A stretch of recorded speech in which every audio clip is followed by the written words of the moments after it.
अध्याय 202 मैं यहीं तुम्हारा इंतजार करूंगा। रोहित ने भूत मोमबत्ती जला दी थी। उसके पास पवन कुमार को थकाने के लिए पर्याप्त समय था। उसे विश्वास नहीं था कि वह आदमी 1 घंटे तक टिक पाएगा। हालांकि पवन कुमार के आक्रामक व्यवहार ने पहले ही उसे परिणाम बता दिया था। वह 1 घंटा नहीं चल सकता था।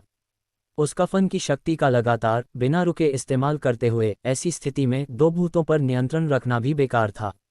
दुष्ट भूत की शक्ति का इस्तेमाल जितनी देर तक किया जाएगा, उसका पुनरुत्थान उतनी ही तेजी से होगा।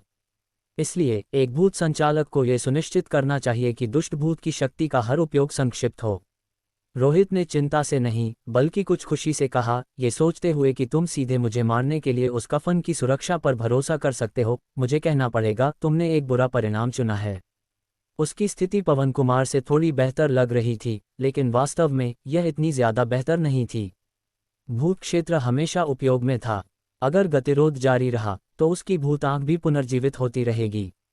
बेशक वह इन चिंताओं को कभी भी दुश्मन के सामने स्वीकार नहीं करेगा।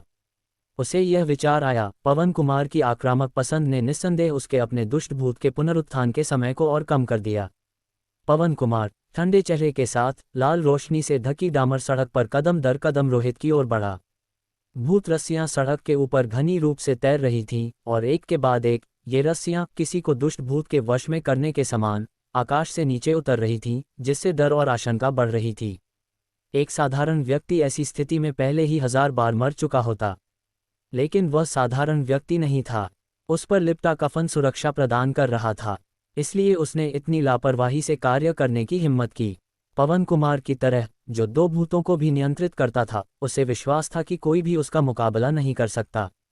बहुत धीमे, क्या तुम और तेजी से नहीं चल सकते? चूंकि भूत रस्सियां तुम्हें प्रभावित नहीं कर सकती, तुम्हें दौड़ना चाहिए। रोहित ने दरवाजे की सीढ़ियों पर बैठकर उसे देखते हुए और कभी कभी उसे प्रेरित करते हुए कहा। पवन कुमार का चेहरा काला पड़ गया। दौड़ना? थोड़े समय में दुष्ट भूत की शक्ति का अत्यधिक उपयोग भी सीधे उसके पुनरुत्थान को ट्रिगर कर सकता था। वह केवल उसकी एक हद तक समझ रख सकता था, ये सुनिश्चित करते हुए कि सब कुछ उसकी अपनी सहनशीलता के भीतर रहे। रोहित, इतनी जल्दी जश्न मत मनाओ।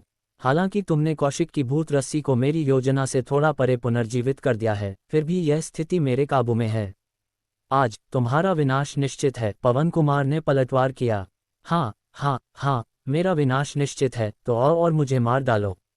मैं यहाँ बैठा थोड़ा डरा हुआ हूँ। अगर तुम जल्द ही नहीं आते तो मैं शायद चला जाऊंगा, रोहित ने सिर हिलाते हुए जवाब दिया। धत तेरे की! पवन कुमार गाली देना चाहता था, लेकिन खुद को ऐसा करने के लिए मजबूर नहीं कर सका। उसकी क्षमता हालांकि विशेष थी, उसमें रोहित के भूत क्षेत्र जैसा लचीलापन नहीं था। कहीं भी इच्छा अनुसार प्रकट न हो पाना उसकी सबसे बड़ी कमी थी। यही कारण था कि उसे पहले उपेंद्र गुप्ता की जरूरत थी ताकि वह रोहित के भूत क्षेत्र को रोके, अन्यथा उसके पास रोहित से निपटने का कोई तरीका नहीं होता। बेशक रोहित के पास भी उससे निपटने का कोई तरीका नहीं था। इस क्षण भूत क्षेत्र के बाहर उपेंद्र गुप्ता, जिसका चेहरा रोहित ने पहले बेरहमी से फाड़ दिया था, अब एक सड़े हुए सिर को सहन कर रहा था जो उसका अपना नहीं था, और एक बार फिर अपना फटा हुआ चेहरा उठाया। यह एक मुखौटा लगाने जैसा था, जैसे उसने धीरे धीरे उसे अपने सिर पर फिट किया। मांस चिपक गया और धीरे धीरे एक साथ जुड़ गया। उपेंद्र गुप्ता एक बार फिर पुनर्जीवित हो गया था। इस रोहित को मारना ही होगा, उसने दांत पीसे आगे लाल रोशनी में ढकी छोटी राह को देखते हुए। उपेंद्र गुप्ता अब अंदर की स्थिति को नहीं देख सकता था। भूत क्षेत्र ने सब कुछ अवरुद्ध कर दिया था। वह भूत क्षेत्र को तोड़ नहीं सकता था और उसे यह नहीं पता था कि अंदर क्या हो रहा था। लेकिन मौजूदा स्थिति से ऐसा लग रहा था कि पवन कुमार भी फंसा हुआ था। रोहित को मारना इतना आसान नहीं था। क्या अभी भी भूत क्षेत्र में प्रवेश नहीं कर सकता? उपेंद्र गुप्ता ने जाकर मदद करने का प्रयास किया। वह लाल रोशनी से घिरी सड़क पर कदम रखा, लेकिन खुद को बस वहीं खड़ा पाया, कुछ खास नहीं। लाल रोशनी भ्रामक लग रही थी, सीधे उसके शरीर से गुजर रही थी। कई प्रयासों के बाद सभी विफल रहे। कौन? अचानक उपेंद्र गुप्ता को एक ठंडी हवा महसूस हुई, जिससे उसकी रीढ़ की हड्डी में सिहरन दौड़ गई। एक विशेष सहज ज्ञान ने उसे अलार्म के एक निशान के साथ एक दिशा में देखने के लिए प्रेरित किया। हरी घास के मैदान पर फटे हुए कपड़े पहने एक लड़की, जो पहले वहां नहीं थी, अब खड़ी थी। लड़की लगभग 7 या 8 साल की थी, 2 चोटियों के साथ, और पहली नज़र में कुछ हद तक प्यारी थी। हालांकि जब उपेंद्र गुप्ता ने उसे स्पष्ट रूप से देखा तो उसकी पुतलियां तेजी से सिकुड़ गईं और उसने सहज रूप से बार बार पीछे हट गया। डर की एक लहर उसके पूरे शरीर पर छा गई। लड़की की त्वचा नीले हरे रंग की थी, जो एक जीवित व्यक्ति की त्वचा का रंग नहीं था, और उसके शरीर से सड़न की तेज बदबू आ रही थी, जैसे कि एक लंबे समय से मृत लाश की।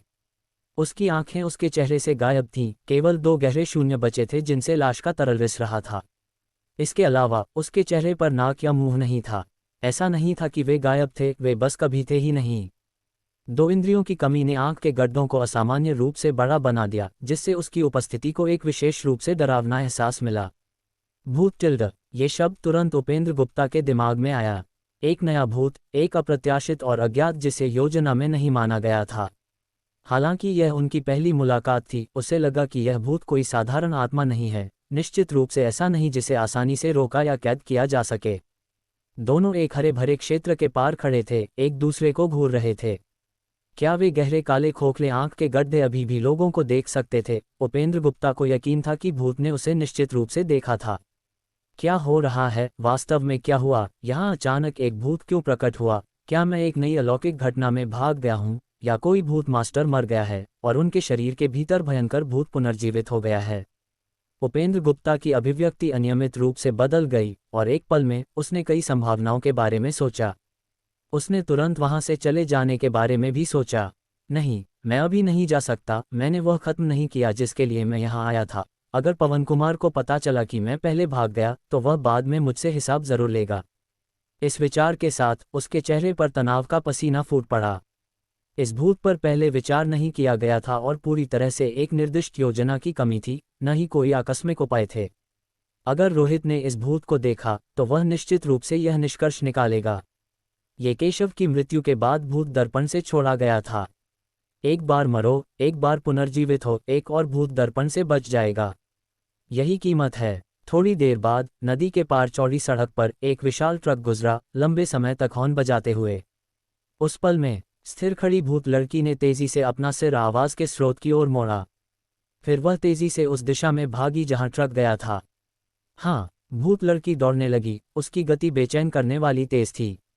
बस एक पल में भूत गुवानजियांग आवासीय परिसर को छोड़कर सड़क के दक्षिण में चली गई, अंततः गली के अंत में गायब हो गई। वह चली गई थी, वह एक झूठा अलार्म था। उपेंद्र गुप्ता ने गहरी सांस ली, माथे से ठंडा पसीना पोंछा। ये भूत कहाँ से आया? अच्छा हुआ कि मैंने फिर से बात नहीं की। वह भूत आवाज के प्रति विशेष रूप से संवेदनशील लग रहा था। ये शुरू में मेरे द्वारा किए गए शोर से आकर्षित हुआ था। जब मैं उसकी नज़र से मिला, तो मैंने बात नहीं की और इस तरह आपदा से बच गया। अगर मैं भागने के लिए मुड़ता, तो शायद मैं खत्म हो चुका होता। अब वह उस ट्रक का पीछा करके चला गया है। यह शायद फिर से जयपुर शहर में दिखाई नहीं देगा। उस विचार पर बाद के झटके से एक सिहरन उसके माध्यम से चली गई। अनजाने में उसने भूत के पैटर्न का थोड़ा सा सौभाग्य से सीख लिया था। अगर कोई अन्य भूत मास्टर लापरवाही से संपर्क में आया, तो उन्हें शायद ये भी पता नहीं चलेगा कि वे कैसे मर गए। अगर पवन कुमार रोहित से निपटता है, तो उसके भीतर के 2 भूत पुनर्जीवित हो जाएंगे और यह जगह अत्यधिक खतरनाक हो जाएगी। अगर संभव हो, तो यहाँ कम से कम आना ही बेहतर है। उसे एक स्पष्ट भावना थी कि इस आवासीय परिसर के बारे में कुछ ठीक नहीं था। रोहित ने यहाँ रहने का एक कारण चुना था, और इस भूत की उपस्थिति ने उसे बहुत बेचैन कर दिया। उस क्षण भूत क्षेत्र के अंदर पवन कुमार आखिरकार भूत रस्सी द्वारा स्थापित घेराबंदी की परतों को तोड़कर रोहित तक पहुंच गया था, जो भूत मोमबत्ती की रोशनी के बाहर खड़ा था।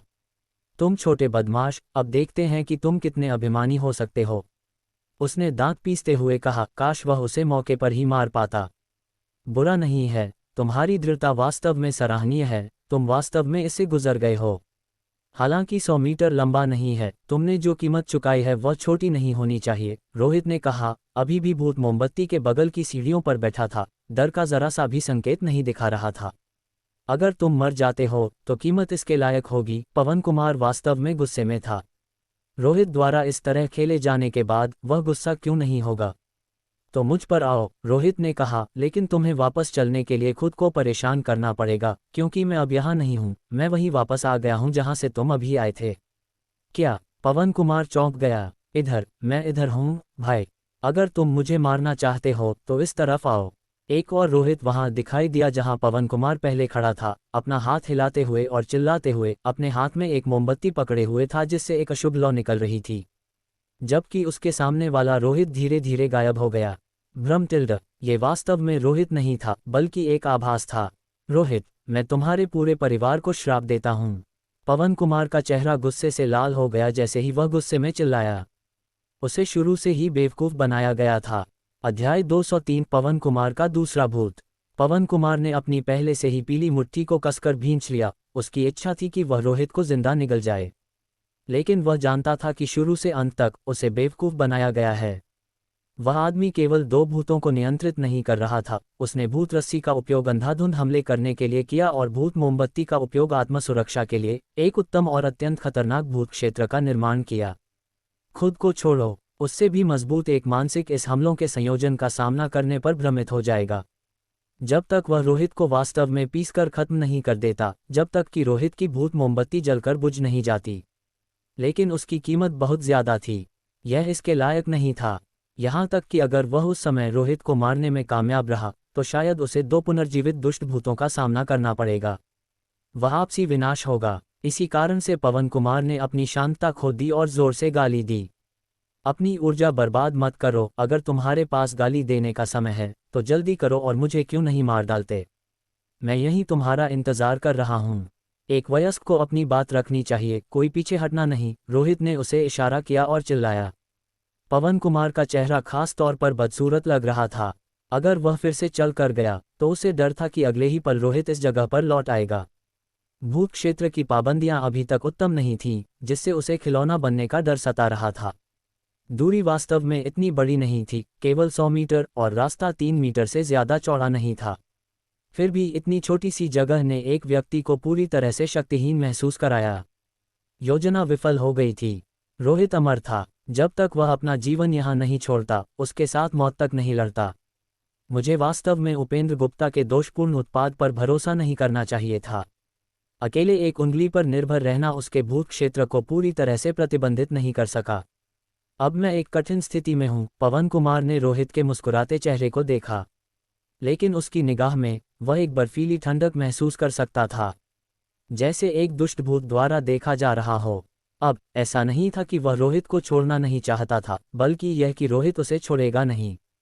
रोहित, मैं मानता हूं कि तुमसे निपटना कठिन है। भूत क्षेत्र पर निर्भर करते हुए तुम्हें मारना आसान नहीं है। चलो सीधे मुद्दे पर आते हैं। आज की तुम्हारे खिलाफ योजना विफल हो गई है और मैं यहीं रुकने को तैयार हूं। अब से मैं तुम्हारा पीछा नहीं करूंगा और हम सब ऐसा व्यवहार कर सकते हैं जैसे कुछ हुआ ही ना हो। ये कैसा रहेगा? मैं उपेंद्र गुप्ता के मामलों में अब और दखल नहीं दूंगा और मैं वापस जाने के बाद क्लब छोड़ दूंगा। अब से चलो एक दूसरे के रास्ते को पार न करें। पवन कुमार ने गुस्से को अपनी तर्कशक्ति पर हावी नहीं होने दिया। वह अब तक अहंकार और गर्व से नहीं, बल्कि अपने दिमाग का उपयोग करके जीवित रहा था। स्थिति बदल रही थी और अगर वह समय पर वापस नहीं हटा तो वह यहाँ मर सकता था। इस तरह की बातों के साथ मजाक करना बंद करो। क्या तुम्हें लगता है कि यह संभव है? ये कैसा रहेगा? तुम्हारे पूरे परिवार को मारने के बाद मैं तुमसे माफ़ी मांगूंगा, कहूंगा कि मुझे खेद है और फिर हम एक दूसरे को माफ़ कर देंगे। ये कैसा है? रोहित ने कहा। इसे खींचना तुम्हारे लिए भी आसान नहीं होगा। मेरे अंदर पुनर्जीवित होने वाले भूत तुम्हें बिल्कुल फ़ायदा नहीं पहुंचाएंगे, पवन कुमार ने कहा। वह मेरा काम है, तुम्हें उसकी चिंता करने की ज़रूरत नहीं है। तुम्हें पहले अपनी चिंता करनी चाहिए, रोहित ने जवाब दिया। हालांकि वह पवन कुमार को मारने के लिए दृढ़ था, वह अपने दिल में समझता था इस व्यक्ति को मारना आसान नहीं था, पहले के कौशिक से कहीं ज्यादा कठिन। कौशिक ने भूत दरवाज़ा खटखटाने वाली घटना से मुश्किल से बचाव किया था, मुश्किल से जीवन से चिपके हुए था क्योंकि वह दुष्ट भूतों के पुनरुत्थान के करीब था, लेकिन पवन कुमार ऐसा नहीं था। पवन कुमार ने रणनीति सोचते हुए बाएं और दाएं देखा। उसी क्षण एक घास की रस्सी नीचे गिरी और अचानक उसकी कलाई के चारों ओर लपेट गई। फिर एक भयानक शक्ति आई, उसे ऊपर खींचते हुए। भूत रस्सी ने उस पर अपना पहला हमला किया था। पवन कुमार का चेहरा नाटकीय रूप से बदल गया। वह जानता था कि कफन की शक्ति बदल गई थी। वह अब उसकी रक्षा नहीं कर रहा था। उसके हाथ ने सभी सनसनी खो दी थी, ठंडा और कठोर था और पूरी तरह से मर चुका था। ये वह कीमत थी जो उसने अभी अभी जोर से रास्ता बनाने के लिए चुकाई थी। पवन कुमार ने जल्दी से अपना दूसरा हाथ बढ़ाया, भूत रस्सी को पकड़ते हुए, फिर कसकर खींचा। भूत रस्सी आकाश से गिर गई और वह भी जमीन पर गिर गया, भूत रस्सी के हमले से मुक्त हो गया। देखने में कफन की शक्ति भूत रस्सी से ऊपर लगती थी, नहीं, मैं अभी तक निश्चित नहीं हो सकता। यह असली भूत रस्सी नहीं है। रोहित ने जमीन पर घास की रस्सी को गायब होते देखा और कांप उठा। अगर एक दुष्ट भूत की शक्ति के अभिव्यक्ति में ऐसी क्षमताएं हैं, तो क्या मैं वास्तव में खुद को आज़ाद कर पाऊंगा अगर मुझे सच्ची भूत रस्सी का सामना करना पड़े? उसने याद किया कि उसने भूत रस्सी को कैसे पकड़ा था जिसे उपेंद्र गुप्ता ने उस पर फेंका था, और डर की एक लहर उसके ऊपर छा गई। सौभाग्य से उस समय भूत रस्सी ने उस पर हमला नहीं किया था, अन्यथा स्थिति अलग हो सकती थी। हमें जल्द से जल्द इस बकवास जगह को छोड़ना होगा, पवन कुमार ने खुद से बुदबुदाया। रोहित उसे भूत रस्सी द्वारा हमला करते हुए देखकर तुरंत समझ गया कि उसकी वर्तमान स्थिति अच्छी नहीं थी। लेकिन उसकी अपनी स्थिति भी वैसी ही थी। भूत क्षेत्र में अवधि पहले की सीमाओं को पार कर चुकी थी। उस अजीब उंगली के कारण वह भूत क्षेत्र को पीछे नहीं हटा सकता था और केवल निष्क्रिय रूप से इसे बनाए रख सकता था। रोहित झुंझलाया, वह अपने भीतर के भूत आंखों की बेचैनी को भी महसूस कर सकता था, जो जीवन में वापस हलचल कर रही थीं। क्या ये है कि दो भूतों को नियंत्रित करने के बाद भी मैं अपनी सीमा तक पहुंच रहा हूं? या यह इसलिए है क्योंकि मैंने दुष्ट भूत की शक्ति का बहुत बार बार उपयोग किया है, अनजाने में पुनर्प्राप्ति समय को छोटा कर दिया है?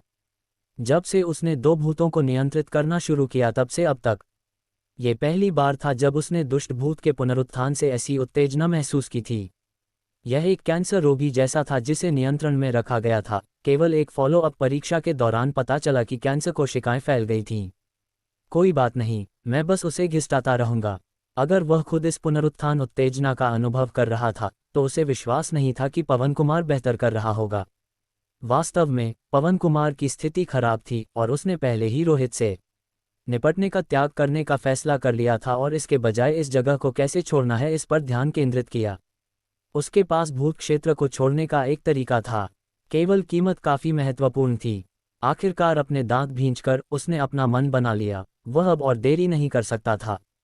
कफन की आस्तीन के नीचे खून लगातार टपकना शुरू हो गया।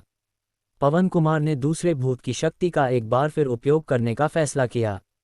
उसने जानबूझकर कफन को खोला, अपने शरीर को प्रकट करते हुए। जो डरावना था वह उसके सीने पर उगने वाले एक मुंह का दृश्य था। नहीं, इसे मुंह नहीं कहा जा सकता क्योंकि इसमें होंठ नहीं थे। सटीक होने के लिए ये दांतों का एक समूह था, भयंकर अंधेरे दांतों का एक समूह जो लगातार ताज़ा खून रिस रहा था। दांतों का ये समूह उसके शरीर के चारों ओर घूमता था, लगातार उस मांस को काटता था जिसे कफन की शक्ति से कठोर और मार दिया गया था। वह अनगिनत काटने के निशानों से ढका हुआ था। कुछ जख्म उन काटने से थे जहां मांस फाड़ दिया गया था, कुछ नए थे। वह जितना ज्यादा कफन की शक्ति का उपयोग करता था, उसके शरीर के उतने ही ज्यादा मरे हुए हिस्से होते थे और उतने ही ज्यादा क्षेत्रों को इस भूत दांत द्वारा काटने की जरूरत होती थी। पवन कुमार को नहीं पता था कि वह पहले कफन के नीचे मर जाएगा, इस भूत दांत द्वारा मारा जाएगा, या अगर उसका शरीर पहले विफल हो जाएगा। भूत दांत ने अब अपने जबड़े खोले और फाड़ना शुरू कर दिया। इसने भूत क्षेत्र में काटा, उसमें एक छेद फाड़ दिया। धत तेरे की! पवन कुमार ठंडे पसीने में टूट गया। ऐसा महसूस हो रहा था जैसे उसका शरीर फाड़ दिया जा रहा हो। जब भूत दांत खुद को काटता था तो ठीक था, लेकिन भूत क्षेत्र एक भूत की शक्ति थी और इसका उपयोग करके एक भूत को काटने का मतलब था कि उसका शरीर गिर जाएगा। केवल एक भूत का शरीर ही एक भूत दांत के पुनरुत्थान के परिणामों का सामना कर सकता था। रोहित ने कुछ महसूस किया, भूत क्षेत्र बदल गया था। ऐसा लगा जैसे किसी चीज ने जबरदस्ती एक अंतर खोल दिया था। क्या ये पवन कुमार के दूसरे भूत की शक्ति है? उसके माथे की भूत आंख ने भूत रस्सी के अवरोध के माध्यम से देखा, उन भयंकर अंधेरे दांतों के दृश्य को देखते हुए जो भूत क्षेत्र को फाड़ रहे थे। ये भयानक था। अगर एक क्षेत्र जो वास्तविकता और भ्रम के बीच मडराता था, उसे फाड़ दिया जा सकता था, तो क्या इस दुनिया में कुछ भी ऐसा था जिसे ये भूत दांत काट नहीं सकता था? अध्याय 204 बराबरी। प्रेत दांतों का एक जोड़ा जो भूत क्षेत्र को भी फाड़ सकता था। अगर कोई इस चीज से लापरवाह होकर काट लिया जाए, तो एक भूत मास्टर भी मर सकता है। रोहित ने खुद से बुदबुदाया, ये पवन कुमार अभी भी ऐसा भयानक भूत छिपाए हुए है। हालांकि मैंने उसे पहले इसका उपयोग करते हुए नहीं देखा है। ऐसा लगता है कि इसका उपयोग करने की कीमत बहुत ज्यादा है, उसकी सहनशीलता से परे, इसलिए वह इसे आसानी से उपयोग करने की हिम्मत नहीं करता। अब जब उसके दो भूतों की क्षमताओं का खुलासा हो गया है, तो मुझे उसे मारने का एक तरीका सोचना होगा। जल्दी से वह फिर से गहरी सोच में पड़ गया। एक भूत मास्टर के लिए सीमा बहुत ऊंची है, जैसे फर्श है। कुछ भूत मास्टर जैसे रोनी, मनोज, कौशिक और अन्य से निपटना आसान है, लेकिन उपेंद्र गुप्ता और पवन कुमार जैसे लोगों को मारना बहुत मुश्किल है। साधारण तरीके काम नहीं करेंगे। ऐसा करने के लिए भयंकर भूतों की शक्ति पर भरोसा करना होगा। लेकिन पवन कुमार पर लगे दो भूत कुछ ज्यादा ही उत्तम हैं। कफन की सुरक्षा और भूत दांत का हमला एक उत्तम मेल बनाते हैं। यहाँ तक कि पुनर्जीवित भूत रस्सी भी फिलहाल उससे निपटने में कठिनाई महसूस कर रही है। ठीक तभी वह फिर से गहन चिंतन में पड़ गया। हालांकि स्थिति पर गंभीरता से विचार करने के बाद रोहित को एहसास हुआ कि उसके पास पवन कुमार से निपटने का कोई तरीका नहीं था। पवन कुमार को अब भूत क्षेत्र में नहीं रखा जा सकता था, क्योंकि भूत दांत द्वारा फाड़ा गया अंतर बड़ा होता जा रहा था और जल्द ही पवन कुमार भूत क्षेत्र को छोड़ने में सक्षम होगा। क्या ऐसा हो सकता है कि मैं उसे भागते हुए देख सकता हूँ? नहीं, बिल्कुल नहीं। उसकी अभिव्यक्ति ठंडी हो गई और जैसे ही पवन कुमार जाने की तैयारी कर रहा था, रोहित ने भूत मोमबत्ती जलाए और वापस चला गया। चूंकि पवन कुमार अब दखल नहीं दे रहा था, रोहित को पहले उपेंद्र गुप्ता की देखभाल करनी थी, उस अजीब उंगली को जब्त करना था और उंगली को भूत क्षेत्र को सीमित करने की अनुमति नहीं देनी थी। तुरंत वह भूत क्षेत्र के अंत में पहुंच गया। वह सूख चुकी उंगली वहीं खड़ी थी, भूत क्षेत्र को जमीन पर कसकर कील रही थी। उपेंद्र गुप्ता गया नहीं था, वह उस सूख चुकी उंगली की रखवाली कर रहा था, ये सुनिश्चित कर रहा था कि रोहित इसे न ले जाए। ये पहले से योजनाबद्ध व्यवस्था थी। जब तक वह इस चीज की रक्षा कर सकता था, रोहित के खिलाफ योजना की सफलता के लिए एक बुनियाद होगी, अन्यथा सब व्यर्थ हो जाएगा। लेकिन अगले ही पल रोहित अपने हाथ में एक लाल मोमबत्ती पकड़े हुए जोर से भूत क्षेत्र से बाहर निकला। हाँ, उसने स्वेच्छा से भूत क्षेत्र छोड़ दिया। हालांकि भूत क्षेत्र अभी भी वहीं था, बस अब उसके नियंत्रण में नहीं था।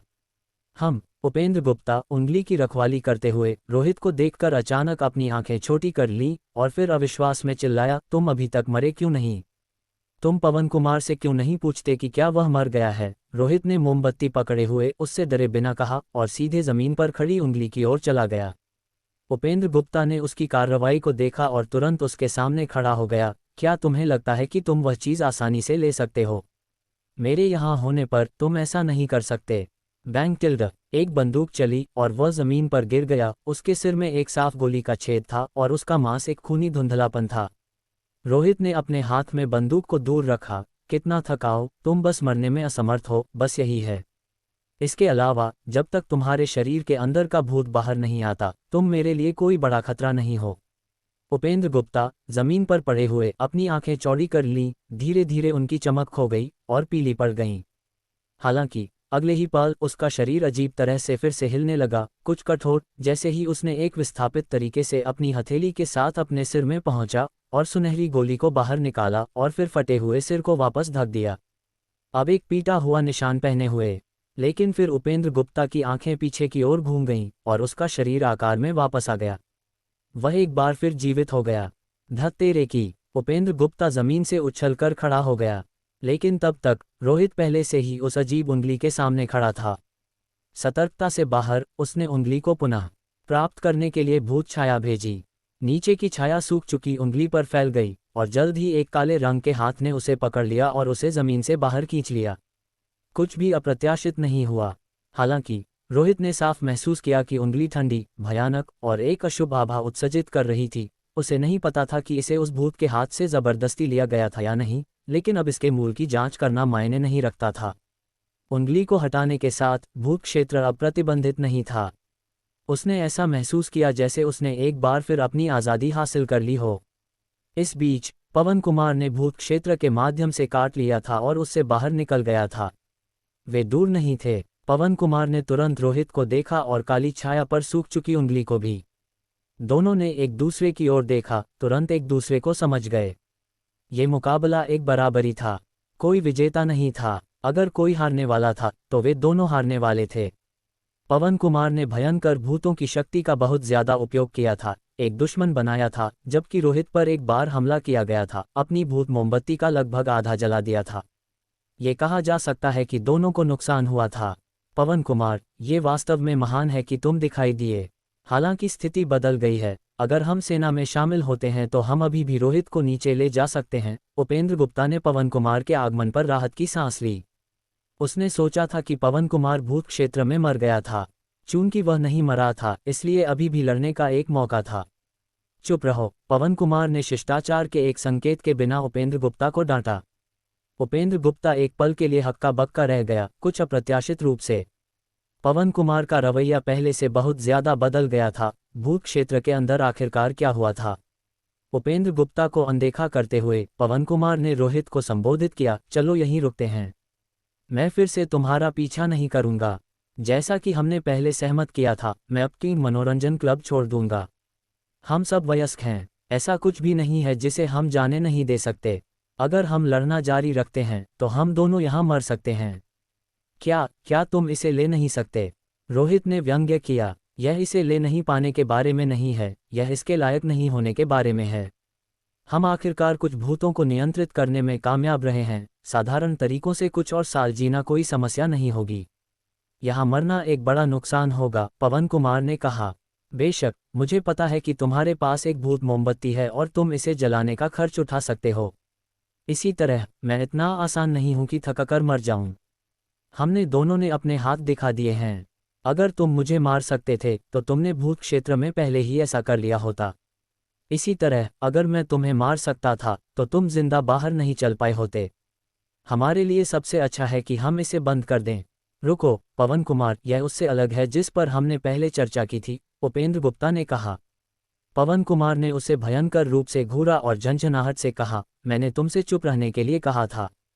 एक और शब्द कहो और मैं तुम्हें अभी मार डालूंगा। इस फटकार पर उपेंद्र गुप्ता का चेहरा तुरंत असाधारण रूप से बदसूरत हो गया। वह पलटवार करना चाहता था लेकिन उसे उकसाने की हिम्मत नहीं की।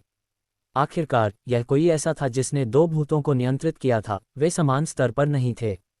रोहित ने गंभीरता से स्थिति पर विचार किया। यह नहीं सोचा कि यह एक नुकसान था या लाभ, बल्कि वह पवन कुमार को कैसे मार सकता था। जबकि विचार अच्छा था, वास्तविकता क्रूर थी। उसके लिए अब लड़ाई जारी रखना उपयुक्त नहीं था। आज मेरे पीछे आना तुम्हारे जीवन की सबसे बड़ी गलती होगी। मैं तुम्हें आज नहीं मार सकता, लेकिन भविष्य में यह अलग होगा। रोहित का चेहरा गहरा था, उसकी प्रेत आंखें पवन कुमार पर टिकी थीं। अगली बार जब हम मिलेंगे तो हम में से केवल एक ही बचेगा। अब तुम दफा हो सकते हो। पवन कुमार ने इन शब्दों को सुनकर अपने दिल में एक ठंडक महसूस की और अनजाने में उसके दिमाग में पागल आदमी शब्द उभर आया। अध्याय 205 छोटे और बड़े की रक्षा। पवन कुमार को लगा कि यह रोहित सिर्फ एक पागल आदमी है। पूरी तरह से जानते हुए कि वह उससे निपट नहीं सकता और जानते हुए कि जारी रखने से उन दोनों की मृत्यु होगी, फिर भी उसने लापरवाही से क्रूर शब्द बोले, नफरत को उकसाया। उसकी नज़रों में ये सरासर मूर्खता का कार्य था। उकसावे को कमज़ोर की ओर निर्देशित किया जा सकता है, लेकिन ताकतवर को निशाना नहीं बनाना चाहिए। इसलिए जब पवन कुमार ने ये शब्द सुने तो उसकी पहली प्रतिक्रिया ये थी कि रोहित उसके साथ मौत तक लड़ना चाहता है।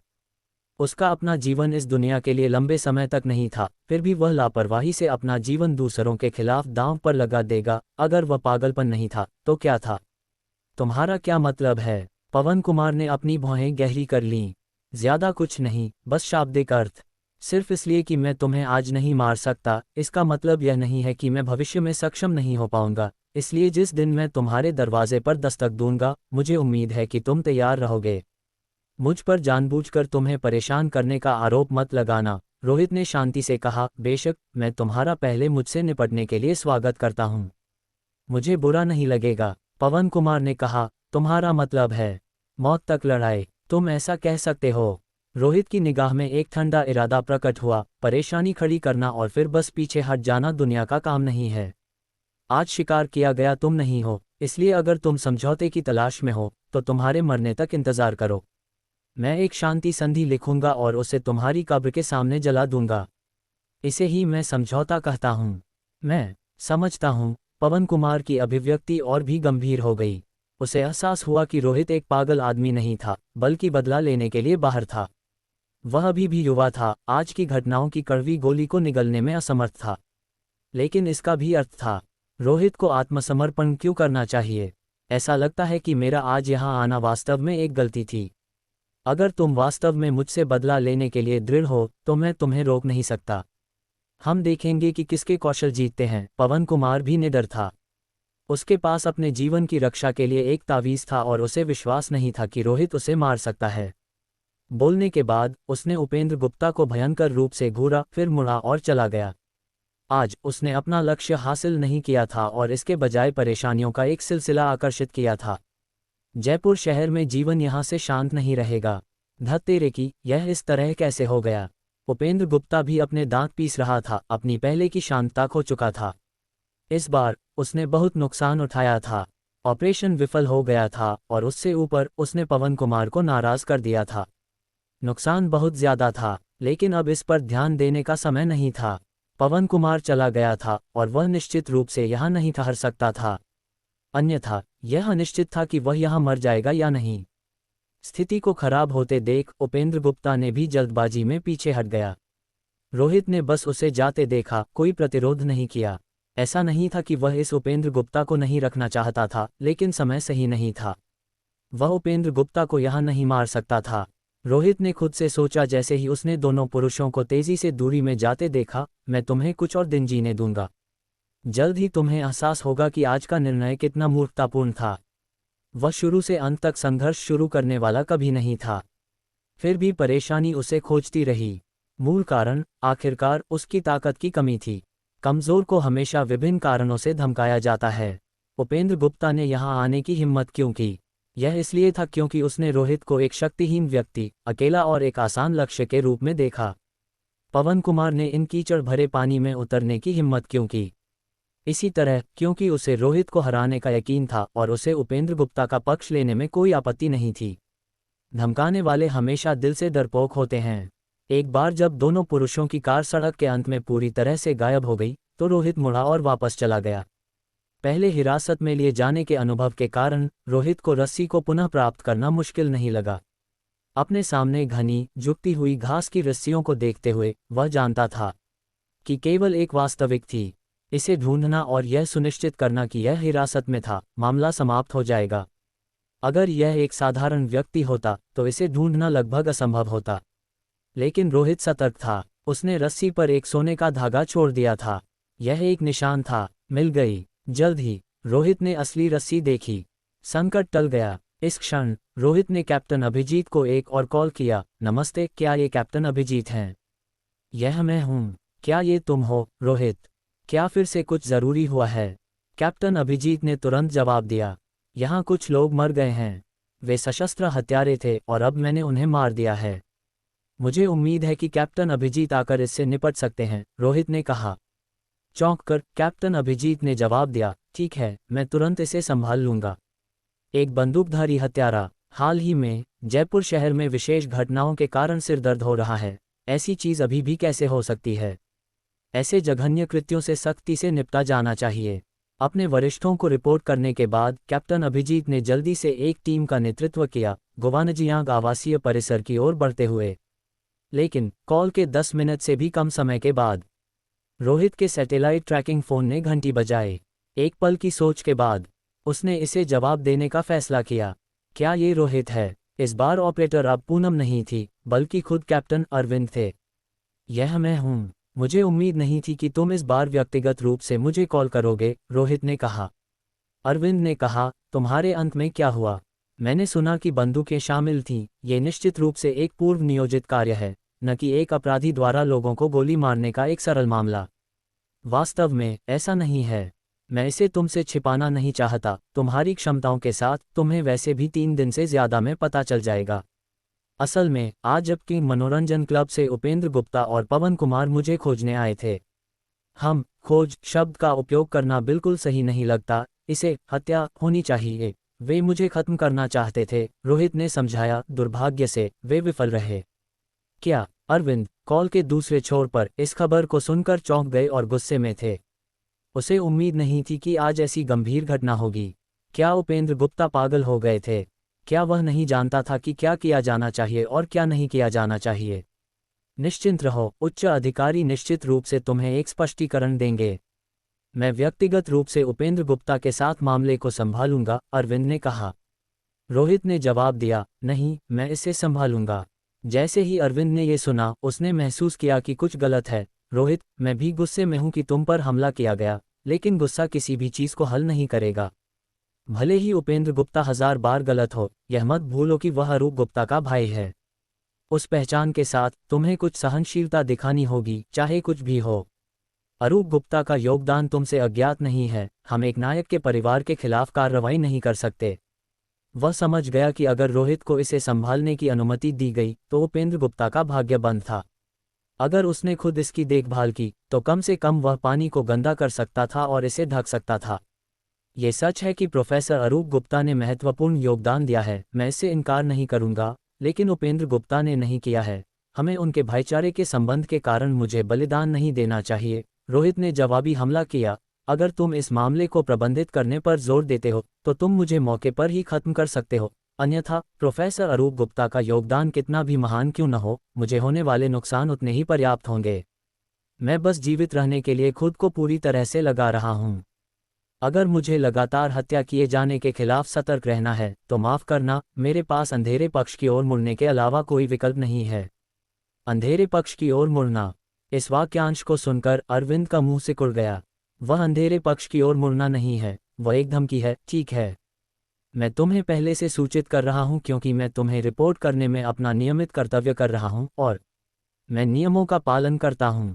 लेकिन मुझे उम्मीद है कि तुम में से जो नियम बनाते हैं वे भी तदनुसार कार्य करेंगे, रोहित ने कहा। एक पल के संकोच के बाद अरविंद ने तब कहा, जयपुर शहर के एक अधिकारी की हत्या करना, चाहे वह कोई भी हो, कोई भी संगठन, मानवता के खिलाफ अपराधों के साथ आरोप लगाया जाएगा, एक अपराध जो परिवर्तन की अनुमति नहीं देता है, केवल मौत की सजा। मुख्यालय को इसे प्राथमिकता देनी चाहिए। तो तुम कह रहे हो कि मैं न्याय कर रहा हूं, रोहित ने कहा, इसलिए मुझे उम्मीद है कि अरविंद सिद्धांत पर गलती नहीं करेंगे। उद्धरण चिन्ह ... उद्धरण चिन्ह। अरविंद को इतना कोने में धकेल दिया गया कि उसे जवाब देने के लिए शब्द नहीं मिले। बस इतना ही, हम अगली बार बात करेंगे। रोहित ने अपनी रिपोर्ट देने के तुरंत बाद कॉल समाप्त कर दिया। एक बार जब संचार टूट गया, अरविंद अपने गुस्से को नहीं दिखा सका। धत तेरे की। उसने अपने हाथ में संचार उपकरण को जमीन पर तेजी से फेंक दिया, उसे टुकड़ों में तोड़ दिया। संचार कक्ष में अन्य ऑपरेटरों ने सभी ने अरविंद को देखने के लिए मुड़ गए। सभी लोगों को उकसाने के लिए उपेंद्र गुप्ता को रोहित के साथ गड़बड़ करनी पड़ी, मेरे लिए परेशानी पैदा करनी पड़ी। वह अब की मनोरंजन क्लब प्रतिबंधित हो सकता है, ये जल्द ही या बाद में एक अभिशाप बन जाएगा। जयपुर शहर के अधिकारी की हत्या करने की कोशिश करना, क्या वह विद्रोह करने की कोशिश कर रहा है? पूनम, गिरी को तुरंत सूचित करो कि एक दिन के भीतर जयपुर शहर पहुंचे और रोहित के आधिकारिक पद को अंतिम रूप देने में मदद करे, अरविंद ने आदेश दिया। उपेंद्र गुप्ता को मरना होगा, लेकिन यह मुख्यालय के हाथों से होना चाहिए, न कि अकेले रोहित द्वारा। उपेंद्र गुप्ता और रोहित की रक्षा के बीच चयन करने में अरविंद ने रोहित को चुनने में संकोच नहीं किया। ये व्यक्तिगत भावनाओं का मामला नहीं था, ये बड़ी तस्वीर सिस्टम के अस्तित्व के सर्वोत्तम अवसर को संरक्षित करना से लिया गया एक निर्णय था। उपेंद्र गुप्ता का क्या उपयोग था? एक क्लब चलाना, अलौकिक घटनाओं से नहीं निपटना, लगातार मामूली क्षेत्रीय युद्धों में शामिल रहना। हालांकि रोहित को नियंत्रित करना कठिन हो सकता है, कम से कम वह अपने तक सीमित रहा। इसके अलावा जब अलौकिक घटनाओं को संभालने की बात आती थी तो वह कोई कमी नहीं था। अगर उन्हें वास्तव में रोहित को बलिदान देना पड़ा तो कीमत वास्तव में बहुत ज्यादा होगी। एक व्यक्ति की हत्या गहराई तक कटौती करती है, फिर अलौकिक घटनाओं को संभालने की हिम्मत कौन करेगा? और उपेंद्र गुप्ता के साथ निपटना वास्तव में नियमों के अनुसार था, यह एक व्यक्तिगत प्रतिशोध नहीं था। भावना और कारण दोनों में अरविंद के पास उपेंद्र गुप्ता की रक्षा करने का कोई कारण नहीं था। लेकिन अरूप गुप्ता के संबंध में अपने आदेश देने के बाद अरविंद तुरंत मुड़े और संचार कक्ष से चले गए। उस पक्ष को भी सूचित करने की आवश्यकता थी। सबसे अच्छा परिणाम अरूप गुप्ता को निजी तौर पर उपेंद्र गुप्ता को बचाने के लिए होगा, प्रोफेसर अरूप गुप्ता के लिए चेहरा बचाने के लिए, जबकि इस अंत पर वे पूरी तरह से रोहित के कार्यों का समर्थन करते हैं। इस तरह किसी भी पक्ष को नाराज नहीं करना। क्या रोहित सफलतापूर्वक कानून को लागू कर सकता था? यह उसकी अपनी क्षमताओं पर निर्भर करता था।